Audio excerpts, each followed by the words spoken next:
Olá, sejam todos muito bem-vindos a esse momento de conversa, esse momento de bate-papo sobre um assunto muito importante que, sem sombra de dúvida, merece todo o nosso cuidado, merece toda a nossa atenção para falarmos sobre ele.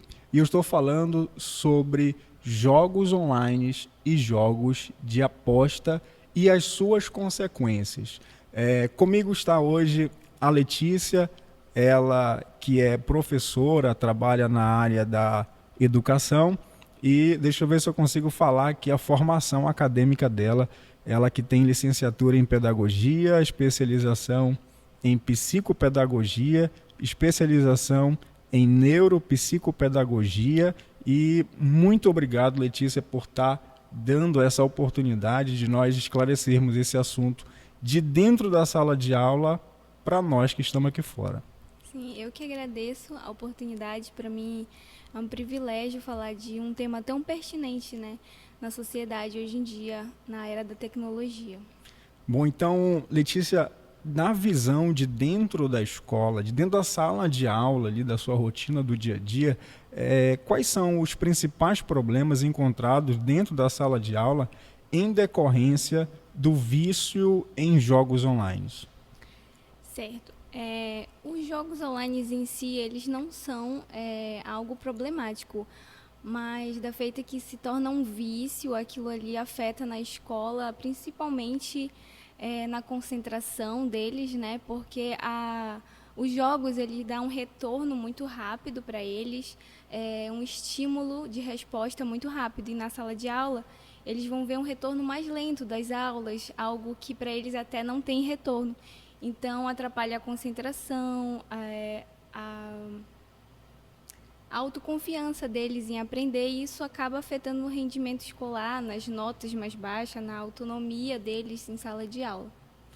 Sei, então os jogos em si, ele não acabam sendo um problema. O problema é quando se torna um Quando vício, se né? torna um vício, sim. E esse vício, então, em jogos, ele pode ser confundido porque ele tem algumas. A pessoa acaba dando ali algumas características, ela acaba desenvolvendo alguns comportamentos, né? E esses comportamentos eles podem ser confundidos com alguma doença ou com algum transtorno. Sim, é possível ser confundido porque é muito semelhante os sintomas, principalmente de ansiedade, depressão, TDAH, que tem os sintomas de isolamento social, dificuldade de concentração, como eu havia falado, essa hiperatividade ali. Então, pode ser confundido sim com um desses transtornos. Inclusive, a OMS já reconheceu, né, isso como um transtorno, que se chama transtorno de jogos eletrônicos. Ok. E de que forma tudo isso pode afetar a vida escolar futura dessa criança ou desse adolescente? A vida futura deles pode ser afetada de médio a longo prazo, né? Na vida profissional, eles podem ser mais procrastinadores. É, Na vida pessoal, na questão de relacionamentos, dificuldade de socialização, isolamentos, até mesmo nas dificuldades, nas habilidades socioemocionais, que é a organização, direcionamento, autocontroles, essas coisas assim. E tudo isso é trabalhado dentro da sala de aula? Sim, sim, é trabalhar dentro de sala de aula, mas quando a criança apresenta ou o adolescente apresenta essas dificuldades de querer de participar, acaba afetando esses desempenhos também. Entendi. Então, Letícia, a gente sabe que tem os seus problemas, tem as suas consequências negativas dos jogos, do vício, na verdade, mas como aproveitar então o avanço da tecnologia, como aproveitar toda essa estrutura para o bem da educação?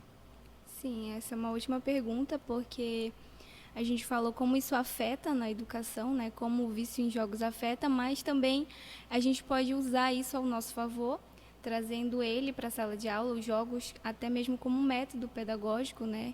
um método de aprendizagem, já que eles gostam muito de interagir dessa forma, a gente pode trazer eles para um lado positivo, né? Para trazer um aprendizado. Mas, claro, de maneira segura, ali orientado, fiscalizado, com um objetivo pedagógico, né? Claro.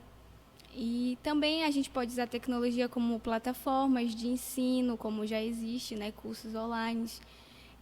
E trazer a tecnologia ao nosso favor, né? Já que a gente não pode afastar de vez, a gente pode trazer de alguma forma mais segura e com um objetivo mais produtivo, né? Ok, é aprender a lidar com os benefícios, né? Sem fazer com que se torne um vício, que a gente então viu que o problema é o vício. A falta de controle. Isso, de que forma os pais eles podem ajudar os professores nessa tarefa? Porque a gente tem os pais com a maior parte do tempo com as crianças e os professores ali com uma parcela desse tempo. Então, como que os pais podem trabalhar em cooperação com a sala de aula, com os professores? Sim.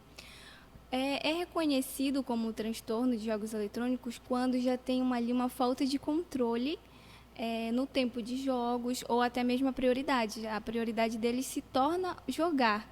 Não querem mais socializar, não querem mais tarefas da escola, até mesmo não querem ir à escola.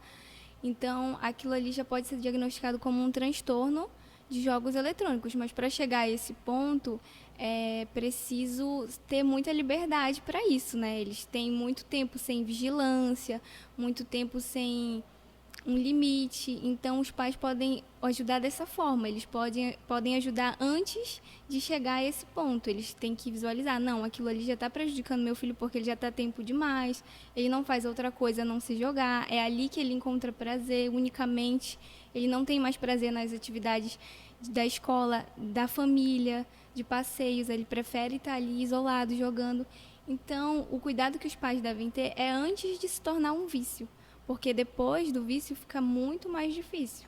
Já é um problema maior, já custa caro para tratar, né? Então, os pais têm essa tarefa, nós como pais temos essa tarefa então ali de controlar, não é, esse acesso aos jogos para os nossos filhos. Letícia, eu quero te agradecer muito por esse momento, foi muito produtivo, espero que esse assunto possa ter despertado o interesse em você e principalmente da responsabilidade que nós temos em relação aos nossos filhos e a todo o desenvolvimento dele escolar, pois eu acredito que nós como pais queremos sempre o melhor para os nossos filhos. Então a parceria de família e escola, ela precisa estar muito afinada, muito alinhada para que o futuro dos nossos filhos, dos nossos adolescentes possam ser um futuro realmente brilhante, como bons cidadãos. Quero te agradecer, Letícia, se você tem alguma mensagem, algum recado para deixar para os nossos, para as pessoas que estão ouvindo até agora, fique à vontade. Eu que agradeço, né? Como eu falei no início, isso é um assunto muito importante, então o alerta aos pais é que eles olhem mais os seus filhos, não deixem eles assim à vontade, porque eles ainda não têm o controle emocional para se controlar no vício. Então, que seja liberado os jogos, mas com controle, com vigilância, que você dê mais atenção a isso para que eles tenham um futuro promissor, avance na escola, no seu desenvolvimento. É isso. Obrigado, então eu quero te chamar para um próximo momento de conversa e nós vamos tratar sobre as consequências que os jogos trazem para o relacionamento familiar. Eu espero você no nosso próximo vídeo, no nosso próximo momento de conversa.